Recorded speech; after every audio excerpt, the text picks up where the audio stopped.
केसात माईक लावला. Recipe recipe recipe त्या टी शर्टवर लिहिलं आहे पास्ताज बेस्ट फ्रेंड.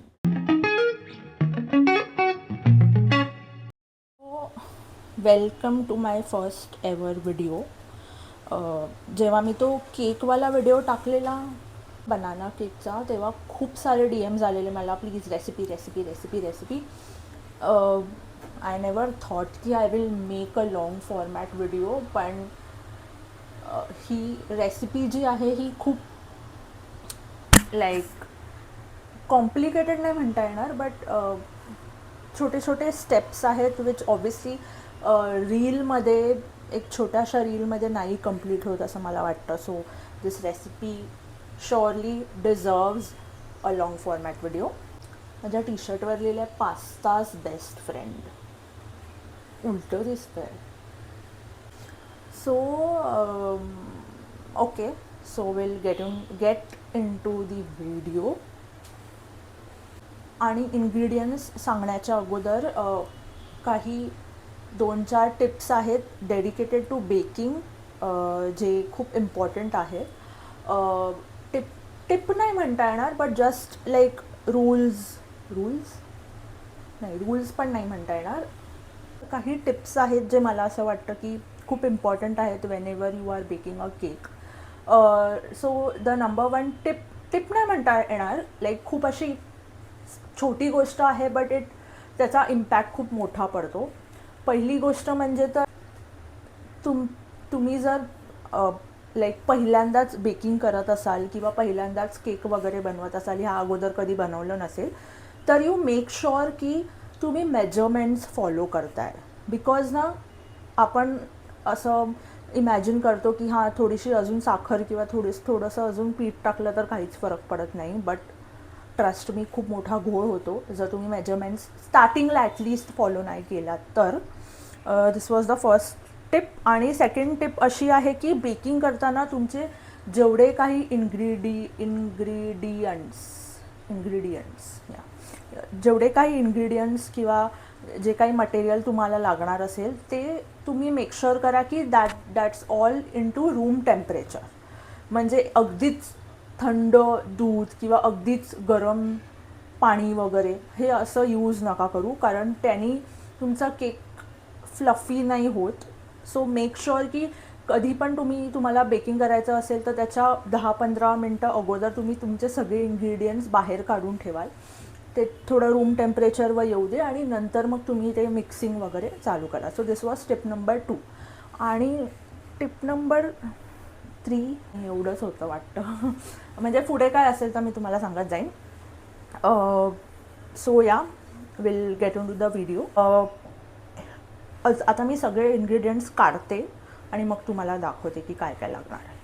आपलं फर्स्ट मेन इन्ग्रेडियंट होतं केळं, जे मी दाखवायला विसरले. सो 2 पिकलेली केळी. The second important ingredient is oats. हे ओट्स मी I don't know if you can see this, but हे मी ओट्स 2 कप्स ओट्स घेतलेले आहेत. जे ओट्स म्हणजे आपले जे नॉर्मल ओट्स असतात हे वाले मी ओट्स घेतलेले आहेत. हे असे असतात ग्रॅन्युलेटेड, आणि त्याला मी मिक्सरला लावून घेतलेलं आहे. सो 2 कप्स ऑफ ओट्स आणि मग मी मिक्सरला लावलं. हे असं सगळं माझ्यासोबत होतच असतं. So yeah, this is also a part of cooking, जे तुम्हाला व्हिडिओजमध्ये दिसत नसेल, बट दिस हॅपन्स. आणि मिक्सरला लावूनसुद्धा एकदम पावडर मी करत नाही. काही लोक पावडर करून एकदम स्निफ वगैरे करतात, एकदम फाईन पावडर, पण त्याची गरज नसते टू बी ऑनेस्ट. सो मी हे असं एकदम पावडर नाही करत, पण असं थोडंसं असं ग्रॅन्युलेटेड ठेवते. नॉट एकदम ग्रॅन्युलेटेड, पण अगदी पावडर पण नाही करत. So this is the second main ingredient. मी बटर काढलंच नाही फ्रीजमधून. हे बटर हे आपल्याला 6 टेबलस्पून लागणार आहे. जर 6 टेबलस्पून मेजर करायला खूप डिफिकल्ट जात असेल तर हा जो स्लॅब आहे ह्याचा 1/4 पार्ट म्हणजे इतका तुम्हाला यूज करायचं आहे. हे आता कडक आहे, बट जसं मी आधी सांगितलं, मेक शुअर की हे रूम टेम्परेचरवर असलं पाहिजे. नाव the next ingredient is jaggery powder. तुम्ही बघितलं असेल किंवा नोटीस केलं असेल की मी कुठल्याच माझ्या केकमध्ये direct sugar, white sugar use नाही करत. I always use jaggery powder. Jaggery powder ह्यात टाकण्याचा मोटिव्ह असा की त्याला आपण म्हणजे obviously this cake can be said as sugar free because काही जॅगरीमध्ये पण काहीतरी कॅलरीज असतातच. बट जॅगरी पावडरमुळे त्या केकला एक चांगलासा असा ब्राउनिश शेड येतो जेव्हा बेक होऊन झाल्यावर. तर त्यासाठी पण मी हे यूज करते. आणि जर तुम्हाला जॅगरी पावडर नसेल यूज करायची, तुम्ही डायरेक्ट शुगर पण यूज करू शकता. किंवा तुम्हाला शुगर ॲड करायची पण तो कलर पण हवा आहे, then you can use brown sugar as well. So jaggery powder मी यूज करणार आहे 6 टेबलस्पून. टेबलस्पून. सो मेजरमेंट्स मी तरी टेबलस्पून आणि टीस्पून फॉलो करते. माझ्याकडे कप्स आहेत, मेजरिंग कप्स, पण नेहमी मी नाही यूज करत ते, लाईक 1 कप 2 कप. सो मी डिस्क्रिप्शनमध्ये पण टाकेन की मी काय काय किती यूज केलं आहे. बट सो या जॅगरी पावडर ही 6 टेबलस्पून. टेबलस्पून म्हणजे आपला जो नॉर्मल चमचा असतो असावाला हा चमचा, हे 6 tablespoon of jaggery me use करणार आहे. इवन बटर मी सांगितलं आहे 6 टीस्पून मेल्टेड बटर. तर टीस्पून म्हणजे ह्याच्यापेक्षा छोटा चमचा जो असतो तो मी यूज करते. आणि सिम्पल मेजरमेंट ह्याचं जर टीस्पून टेबलस्पून नसेल समजत तर हा जो स्लॅब आहे अमूल बटरचा ह्याचा 1/4 पार्ट एवढा यूज करायचा.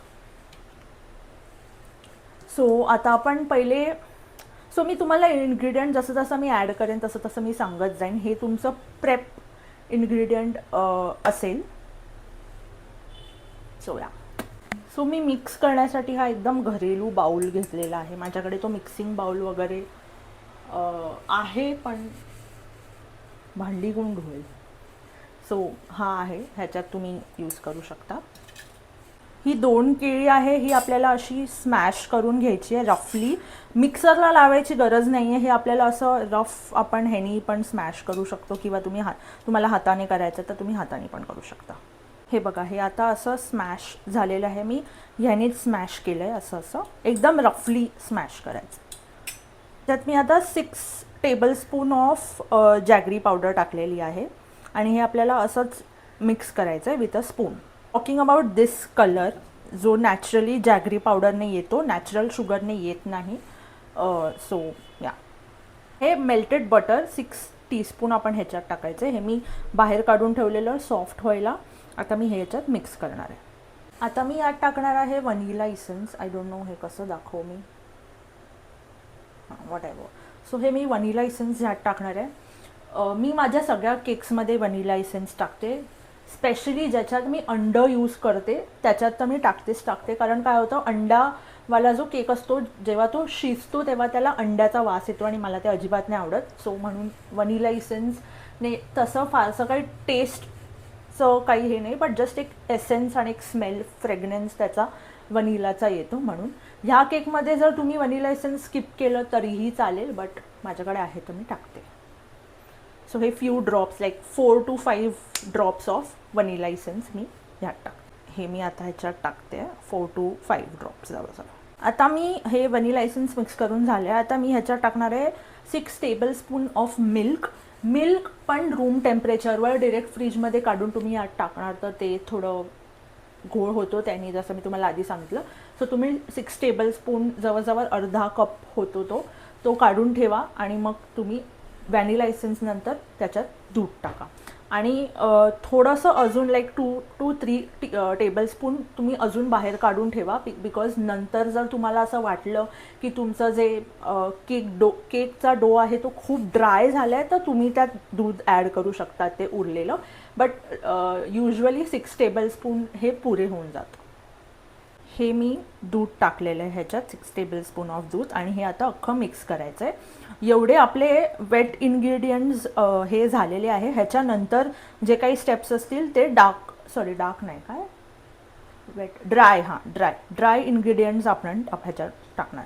अजून एक गोष्ट जी मी त्या रीलमध्ये दाखवायला विसरले, actually that's an important step. I don't know, important म्हणजे स्किप केली तरी काही फरक पडत नाही, बट स्टील मला असं वाटतं that's an important step is की मी ओट्सच्या पावडरसोबत ह्याच्यामध्ये जर मी 2 कप्स ऑफ ओट्स टाकते तर मी ह्याच्यामध्ये अर्ध्यापेक्षा थोडासा जास्त 3/4 म्हणू शकता, 3/4 कप ऑफ मी गव्हाचं पीठ पण टाकते ह्याच्यात. ते तुम्ही स्किप, तुम्हाला नाही टाकायचं असेल, एकदमच ग्लुटेन फ्री बनवायचं असेल तर तुम्ही तेही करू शकता. पण जर तुम्हाला गव्हाचं पीठ नाही टाकायचं आहे तर तुम्ही 2.5 कप ऑफ ओट्स यूज करा. आणि जर तुम्ही गव्हाचं पीठ टाकत असाल तर obviously 2 cups of oats and half और त्याच्यापेक्षा थोडंसं जास्त गव्हाचं पीठ. हे मी आता, हे ओट्स फ्लोअर आहे जे मी तुम्हाला सांगितलेलं की मी एकदम असं फाईन पावडर नाही, बट थोडंसं मी हे असं जाडसर म्हणतो आपण, ते मी तसं मी मिक्सरला लावून घेतले. हे 2 कप्स ऑफ ओट्स आहेत, हे मी आता ह्याच्यात टाकणार आहे. हे मी अर्ध करून टाकणार, अर्ध टाकणार, मिक्स करणार, परत अर्ध टाकणार, मिक्स करणार.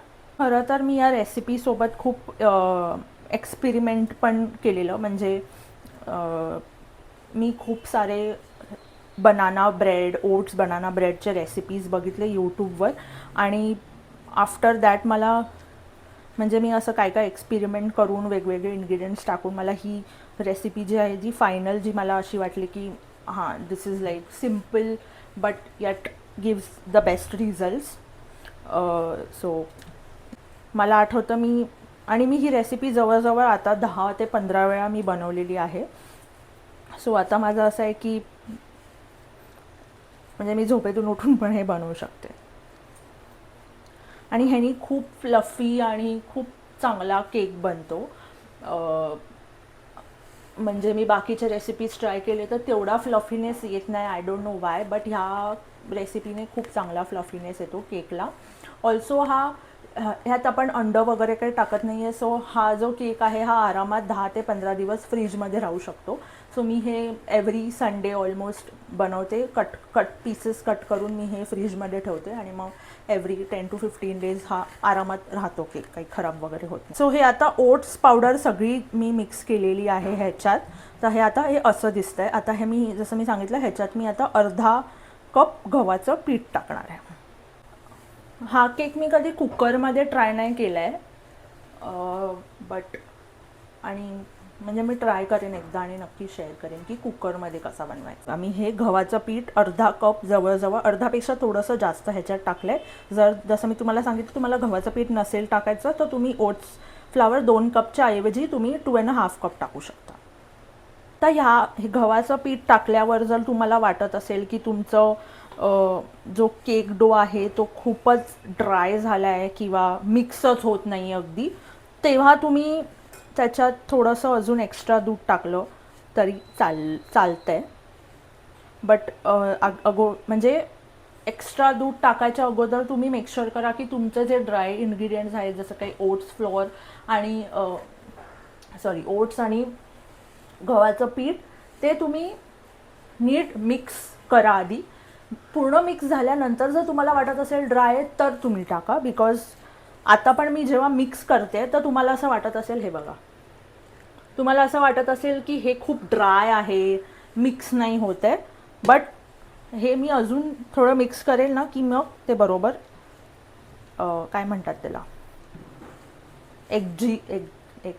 जे काही आहे ते मिक्स केल्यावर ते होऊन बघा, हे अशा कन्सिस्टन्सीमध्ये आलं पाहिजे. आय डोंट नो दिसतंय की नाही, बट हे असं एवढं असं एकदम पण पातळ नाही करायचं आणि एकदम पण असं जाड नाही ठेवायचं आहे. आणि हां, अजून एक मेन गोष्ट म्हणजे बेकिंग सोडा आणि बेकिंग पावडर आपण ह्याच्यात टाकणार आहे केक फ्लफी व्हायला. Those 2 steps should be the most last step. म्हणजे तुमचं जे मिक्सिंगचं जे काही आहे, दूध वगैरे वगैरे, प्रॉपर तुम्ही सगळे इन्ग्रेडियंट्स मिक्स करून घ्या आणि मग ते नीट मिक्स झाले की त्याच्यानंतर लास्टला तुम्ही बेकिंग पावडर बेकिंग सोडा टाका. आणि मग तुम्हाला एकदा तुम्ही बेकिंग पावडर बेकिंग सोडा टाकलं की तुम्हाला हे असं एकदम मिक्स नाही करायचं आहे, तुम्हाला कट अँड फोल्ड मेथड करावं लागेल. नेक्स्ट स्टेप मी ह्याच्यात आता डार्क चॉकलेट टाकणार आहे. खूप लोकांनी, म्हणजे मी एकदा ह्याच्यात कोको पावडर वगैरे पण टाकलेली, थोडं चॉकलेटी टेस्ट यायला, पण ती नाही टाकली तरी चालते, असं काही इम्पॉर्टंट हे नाही. जर तुम्हाला खूप चॉकलेट फ्लेवर हवं असेल तर तुम्ही टाकू शकता. मी याच्यात एकदा protein powder of chocolate flavour पण टाकलेलं, ते पण चांगलं लागतं. आणि मी एक स्टेप विसरले ॲक्च्युली, कॉफी पावडर. हां, मी ते आता टाकते. ओके, सो याच्यात आता थोडीशी कॉफी, लाईक 1/2 टीस्पून वगैरे मी याच्यात कॉफी पावडर टाकते. तुम्हाला जर कॉफी स्किप करायची असेल तर तुम्ही ती पण नाही टाकली तरी चालेल. असं काही कॉफी फ्लेवर जर तुम्हाला खूप जास्त हवा असेल तर ऑब्व्हियसली तुम्ही 1 टेबलस्पून टाका. मी 1/2 टाकते, नाही टाकली तरी चालेल. बेकिंग पावडर, बेकिंग सोडा टाकायच्या अगोदर मी ह्याच्यात टाकणार आहे डार्क चॉकलेट. डार्क चॉकलेट मला खूप कंपनीचं येतं. मॉर्डेचं एक चांगलं असतं डार्क चॉकलेट. जर तुम्हाला जास्त डार्क हवं असेल तर अमूलचं एक शुगर फ्री व्हर्जन येतं, ते ह्याच्यात खूप सही लागतं, ते तुम्ही टाकू शकता. तुम्हाला डार्क नको असेल तर मिल्क चॉकलेट जे येतं, मिल्क कंपाऊंड, ते पण तुम्ही टाकू शकता जे तुम्हाला हवं असेल तर. चॉको चिप्स असतील तुमच्याकडे तेही तुम्ही टाकले तरीही चालेल. एवढं मी असं हे रफली चॉप करून घेतलेलं आहे चॉकलेट हे असं. आणि हे मी आता म्हणजे ह्याचं अर्धं मी केकच्या आतमध्ये टाकणार आणि थोडंसं मी वरती गार्निशिंगला टाकणार. हे तुमच्यावर डिपेंड आहे. तुम्हाला जर जास्त चॉकलेट हवं असेल तर तुम्ही जास्त टाकू शकता, नकोच असेल तर नाही टाकलं तरी चालेल. बट आय फील थोडंसं पाहिजे. हां, आणि खूप लोक मी अजून 2-3 ह्याच्यामध्ये रेसिपीजमध्ये पण मी बघितलेलं, खूप लोक ह्याच्यात वॉलनट्स पण टाकतात, क्रश्ड वॉलनट्स. मी ते नाही टाकणार आहे बिकॉज म्हणजे चांगलं लागतं, बट आय डोंट नो, मी ते स्किप करते. तुम्हाला हवं असेल तर तुम्ही टाकू शकता. आता मी हे चॉकलेट ह्याच्यात टाकते आहे. मी ॲप्रॉन यूज करायला पाहिजे बिकॉज माझे सगळे कपड्यांना असं जेवण बनवताना डाग लागलेले आहेत आणि मग ते डाग जात नाही ऑब्व्हियसली. आता मी ह्याच्यात हे चॉकलेट सगळं ह्याच्यात मी टाकलेलं आहे आणि मिक्स करून घेतलेलं आहे. Now my final step will be, ह्याच्यात मी बेकिंग पावडर आणि बेकिंग सोडा ॲड करणार आहे आणि कट अँड फोल्ड मेथडने मी मिक्स करणार आहे. कट अँड फोल्ड मेथड काय असतं हे मी तुम्हाला करून दाखवते. बेकिंग पावडर, बेकिंग सोडा, हे 2 खूप इम्पॉर्टंट इन्ग्रेडियंट आहेत for any cake. Obviously without this तुमचा केक बनणारच नाही. म्हणजे मी कधी ट्राय नाही केला आणि खूप वेळा असं झालेलं आहे की मी सगळं हे प्रेप केलं आणि त्याच्यानंतर मला आठवलं की शिट, माझ्याकडे बेकिंग पावडर, बेकिंग सोडाच नाही आहे. बट हे खूप इम्पॉर्टंट आहे, सो हे मेक शुअर करा की तुम्ही टाकालच. सो बेकिंग पावडर जे आहे हे मी टाकणार आहे almost 2 teaspoon of baking powder आणि 1 teaspoon of baking soda. Cut and fold method म्हणजे आता हे मला ट्रायपॉड वगैरे लावायला लागेल, ते मी लावत नाही आता. सो असंच दाखवते मी. बेसिकली तुम्हाला असं राऊंड मिक्स नाही करायचं आहे. तुम्हाला हे असं कट म्हणजे हे असं फोल्ड करायचं आहे आणि कट करायचं आहे, फोल्ड करायचं आहे आणि कट करायचं आहे. हे असं तुम्हाला, आय होप हे तुम्हाला दिसतं आहे. पण हे मी असं करायचं. हे तुमचे सगळे इन्ग्रेडियंट्स मिक्स करून झाल्यावर हे असं दिसलं पाहिजे असं. नेक्स्ट स्टेप असेल की तुमचा ओव्हन प्रीहीट करायचा आहे तुम्हाला. प्रीहीट जवळजवळ 5 ते 10 मिनटं, 10 मिनटं खूप होईल, 5 मिनटं इज ओके. प्रीहीट करायचं आहे 180 डिग्रीजवरती. हे मी आता अगदी 5 मिनटं 180 डिग्रीजवरतीच आहे माझं हे मी आता 5 मिनटं प्रीहीट करायला ठेवते आहे. मी असा केकचा टीन ह्याच्यात यूज करते आहे, हा असा ब्रेड टीन जे काही म्हणतात ह्याला. तुमच्याकडे जर नॉर्मल असेल, माझ्याकडे नॉर्मल पण आहे, मी त्याच्यात पण ट्राय केलेलं आहे, म्हणजे काही फरक पडत नाही असं तर डिपेंड्स. एकदम पण मोठा जो 1 किलोचा वगैरे टीन असतो तो नका यूज करू, 1/2 kgचा असतो तो. सो माझ्याकडे हा आहे, मी ह्याच्यात बनवणार आहे. मी आय गेस ह्या टीनमध्ये पण मी बनवलेलं आहे, ह्यावाल्या टीनमध्ये. सो ह्याच्यात असा टीन असेल तुमच्याकडे, ह्याच्यामध्ये सर्कल पण येतो, ह्याच्यात तुम्हाला बनवायचं असेल तर तुम्ही त्यात पण बनवू शकता. त्याला असं बेकिंग पेपरने लाईनअप करा. बेकिंग पेपरने म्हणजे तुम्ही ते डस्टिंग वगैरे खाली बटर लावून आणि मग डस्टिंग पण तसं पण तुम्ही करू शकता. बट या बेकिंग पेपर खूप इझी पडतो लगेच केक निघायला, मग तो अनमोल्ड नाही होत. मला आठवतं मी अगोदर बेकिंग पेपर यूज नाही करायचे, असंच ह्याच्यामध्ये मी बटर लावून आणि मग ते सगळं करायचं आणि मग तो केक निघायचाच नाही आणि मग खाली चिपकून राहायचा. पण हे बेकिंग पेपरने खूप हेल्प होते. सो हे दिस इज ऑल्सो वर्क. मी आता चॉकलेट टाकलेलं आहे वरती. यावेळेला माझ्याकडून जरा जास्तच चॉकलेट पडलं आहे, बट ओके, म्हणजे काही फरक पडत नाही त्यानी. सो हा ऑलमोस्ट 5 मिनिट्स प्रीहीट झालेला आहे. आता मी माझा केक आतमध्ये टाकते.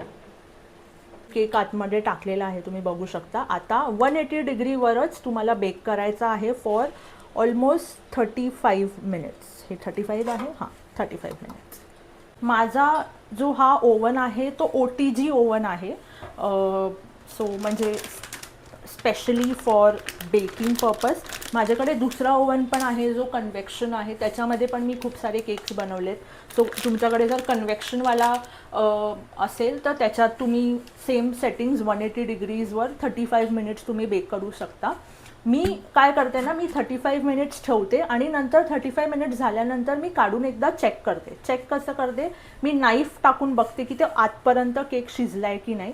जर मला वाटत असेल कधी कधी की नाही, हे अजून गरज आहे ह्याला शिजायची, तर मी अजून 5 मिनटं ठेवते आणि मग काढते. तुम्हाला जर वाटत असेल की नाही हे प्रॉपर शिजले, तुमची नाईफ एकदम क्लीन निघाली, तर 35 मिनिट्स हे प्रॉपर होऊन जातं.